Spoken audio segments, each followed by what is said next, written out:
झारखंड प्रदेश में जनजातियों की भूमि पृथक्करण की समस्या के संदर्भ में चर्चा करना है। यह एक बड़ी समस्या है जिसका निदान सन 1916 ईस्वी में ब्रिटिश सरकार ने की। उन्होंने एक योजना बनाई जिसमें जनजातियों को गैर जनजातियों से पृथक रखा गया। उनका मानना था कि गैर जनजातियों के क्षेत्र में प्रवेश नहीं करें, लेकिन धीरे धीरे देखा गया कि गैर जनजाति उनके ज़मीन को हड़पने लगे। उन्हें ऋण देकर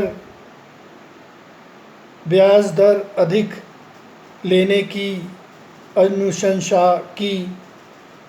समय पर जनजातियां उस ऋण को चुका नहीं पा रहे थे, जिसके कारण उन्हें अपनी ज़मीन से हाथ धोना पड़ा। इस तरह से देखा जाए तो जनजातियों की समस्या बढ़ने लगी। प्राचीन समय में जनजातियों की जनसंख्या कम थी, जिसके कारण भूमि पर दबाव कम था। दूसरी बात यह है कि सरकार उन्हें जंगलों में निवास करने के लिए छूट दे रखी थी।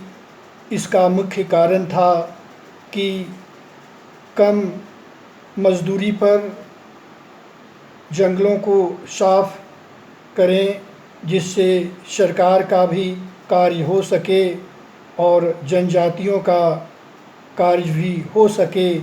इस तरह से जनजातियां समस्या से जुड़ गया। दूसरी ओर मध्य प्रदेश की थारू जनजातियों के बारे में कहा जाता है कि वहाँ भी स्थिति अच्छी नहीं थी। वहाँ के सेठ साहूकार उन्हें शराब पिलाकर ज़मीन से बेदखल करने लगे।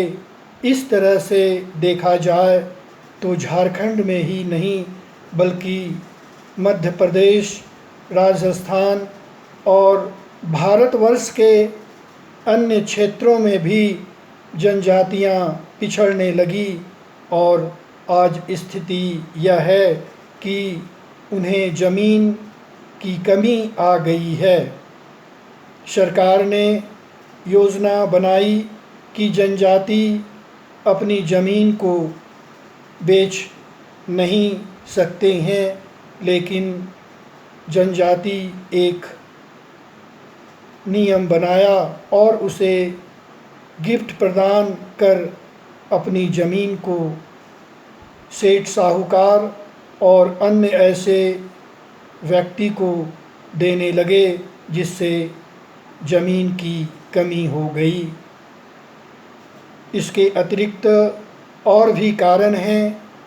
जनजातियों में गरीबी होने के कारण उन्हें अपनी ज़मीन को बेचना पड़ा।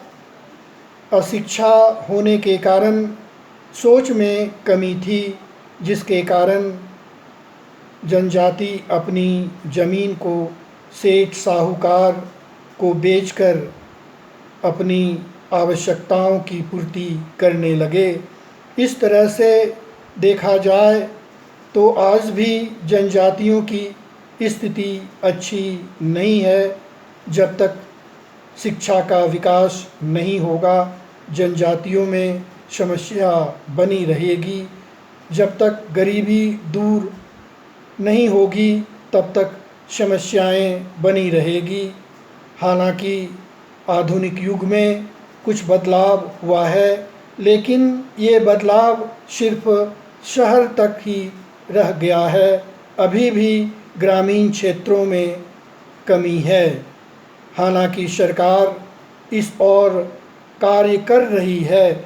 जनजातियों के लिए शिक्षा के क्षेत्र में अनेक ऐसे कार्यक्रम लागू किए गए हैं जिससे उनका विकास हो सके, लेकिन फिर भी कहा जा सकता है कि अभी भी उनकी स्थिति अच्छी नहीं है।